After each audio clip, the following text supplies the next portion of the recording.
Pastor Creed coming to you once again with our Sunday School overview. This lesson will be in Lesson 14. This is our seasonal lesson for Thanksgiving. Waterworks, water from the rock, Exodus 17, verses 1 through 7. Remember this, we'll be skipping Lesson 13 this week and doing the seasonal one, Lesson 14. And the next week we'll go on and finish up with Lesson 13. So from Exodus 17, verses 1 through 7. It says, all the congregation of the people of Israel moved on from the wilderness of Sin by stages, according to the commandment of the Lord, and camped at Rephidim. But there was no water for the people to drink. Therefore the people quarreled with Moses and said, give us water to drink. And Moses said to them, why do you quarrel with me? Why do you test the Lord?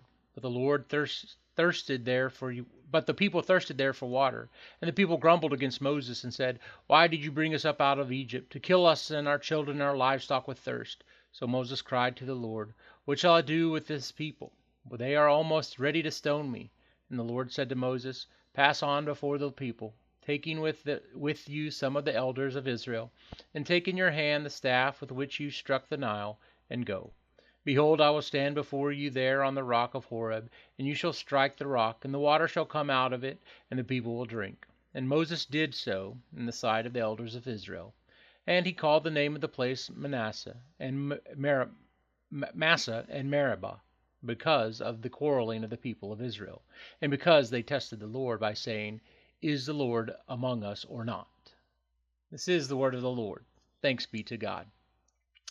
So as we look at this lesson, remember, only a few days before our holiday of Thanksgiving, where we look to recognize God for all he has given for us and all the material blessings, and we thank God for that. And when we look to this lesson in the law gospel aspect and how it all ties in, our attempts to satisfy ourselves can't fill that void that sin creates in our lives. There's always something missing. We always want more, because of our sinfulness, our selfishness, our covetousness, and greed. But the gospel is that Christ fills us to overflowing with his life-giving grace and his mercy. And in him we have all that we need. And that's the Bible truth for this lesson, that God satisfies all of our needs. And for a good Bible verse for this Sunday, look to John 7:37. Jesus said, if anyone thirsts, let him come to me and drink. And so now if you look to the catechism connection here, you can see that up on your screen now. It is the first article of the Creed. It says, I believe in God the Father Almighty, maker of heaven and earth. What does this mean? I believe that God has made me and all creatures. He has given me my body and soul, eyes, ears, and all my members, my reason and all my senses, and still takes care of them. He also gives me clothing, shoes, food, drink, house, home, wife, children, land, animals, and all I have. He richly and daily provides me with all that I need to support this body and life. He defends me against all danger and guards and protects me from all evil. All this he does out of fatherly divine goodness and mercy, without any merit or worthiness in me. For all this it is my duty to thank and praise, serve and obey him. This is most certainly true. And so when we look at this, it's really, we want to hone in on the second part, that he also gives me clothing and shoes, food, drink, house, home, wife, children, land, animals, and all I have. And he richly and daily provides me with all that I need to support this body and life.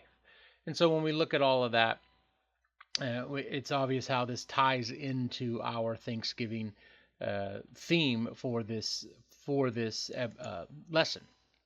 That all that we have, God gives us. He provides all of our needs.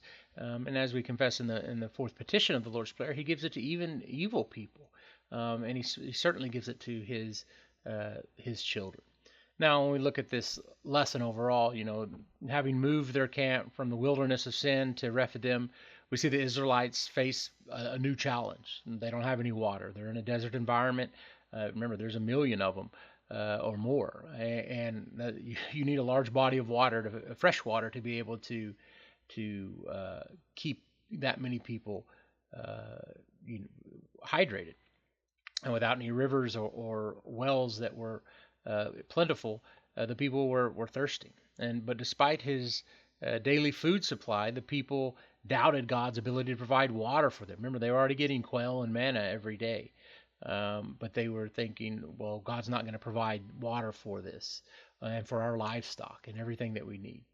And so Moses cries out to the Lord, who instructs him to strike the rock with his staff. And Moses does so, and the water pours out, providing all that the people need. And once again, showing that God is with his people and he never abandons them. Um, Now, as far as our identity and calling go concerning this lesson, God has quenched our thirst through Jesus Christ, that living water, as he is, the scriptures call him. And so we can give thanks for God's care for us as he satisfies all of our needs of body and soul, and with his help, we can meet the needs of others as well. Now, for the early childhood kids, as they leave this lesson, I want them to know that God gives them everything that they need, and God makes sure that they have all that they need, and that they won't go without the things that are essential for this life, because God delivers them. And for the older kids, they need to know that, but they also can relate how God satisfies the needs of the Israelites to the way that he satisfies the needs of his people today. Also consider how God satisfies uh, the needs of his people in the wilderness, and be able to thank him for how he satisfies those needs for us today as well, and be able to give him thanks now, which we will be doing shortly for our Thanksgiving holiday. So, well, I hope this little rundown helps you as you study, meditate, and read and pray upon this lesson.